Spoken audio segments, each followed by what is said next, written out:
người tình thương đắm đuối ánh xuân đêm vui với đời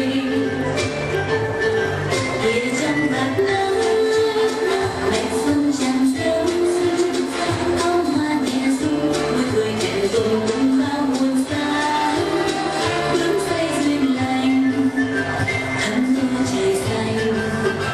bầy chim tung cánh vui ngóng hương mùa nắng tươi lan ta nghe gió về đàn đêm ta như tiếng đàn xuân dâng niềm vui cho ngày xanh không quên lời than dòng thương gió mờ tình yêu đời càng thêm chan chứa khát khao xuân tươi thái hòa.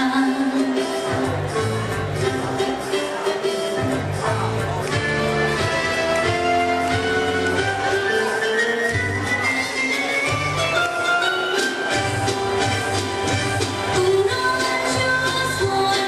đàn giáng xuống trần thế gian lẫn em xuân nở kim hoa tay hương xuân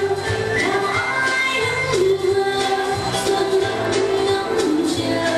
tới đây nắm tay cùng đàn múa hát lên tiếng xuân của tuổi thơ xuân đã đến rồi gieo rắc ngàn bông hoa xuống đời vui trong bình minh muôn loài chim hót vang mọi nơi đèn trong tiếng cười cho kịp người tình thương đắm đuối ánh xuân đêm vui với đời.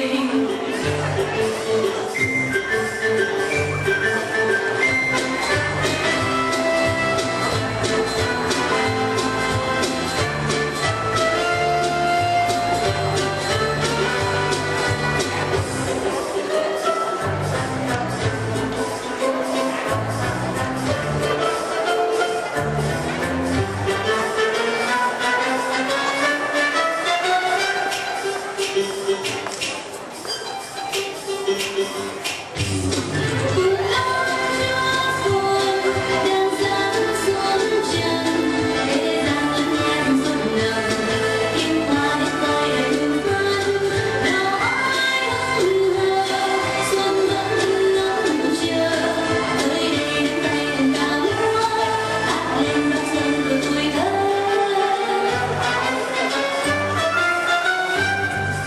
xuân đã đến rồi gieo rắc ngàn bông hoa xuống đời vui trong bình minh muôn loài chim hót vang mọi nơi đẹp trong tiếng cười cho kịp người tình thương đắm đuối khát khao xuân tươi thái hòa.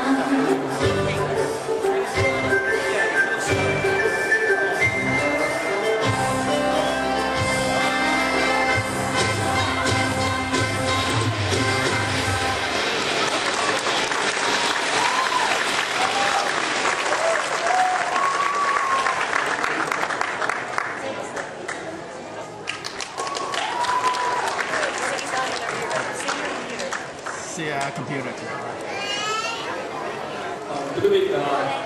để mà thay đổi cái không khí chương trình, tại vì từ đầu đến giờ chúng ta toàn là các cái múa, chưa có được một cái gọi là cái tiết mục nào nó sôi nổi hết. Thì sau đây thì Đoan được cái hân hạnh là được giới thiệu một nhóm nhạc. Thì nhóm nhạc này đã từng, nếu một cái vị nào mà ở nhà mà có coi đài truyền hình SPTN á, thì quý vị nhớ là 2 năm trước thì trên đài SPTN có một cái cuộc thi gọi là Tài Việt Ta. Thì cái nhóm nhạc sau đây Đoan giới thiệu là đã thắng giải nhất tại cuộc thi Tài Việt Ta trên kênh truyền hình SPTN. Thì sau đây thì quý vị một tràng vỗ tay cho các thành viên của nhóm nhạc Thomas Apartment.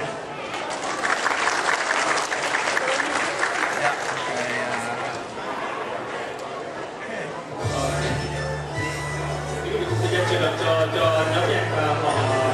bỏ đồ để tìm quý vị gọi là nghe nhạc cho nó đã đi không?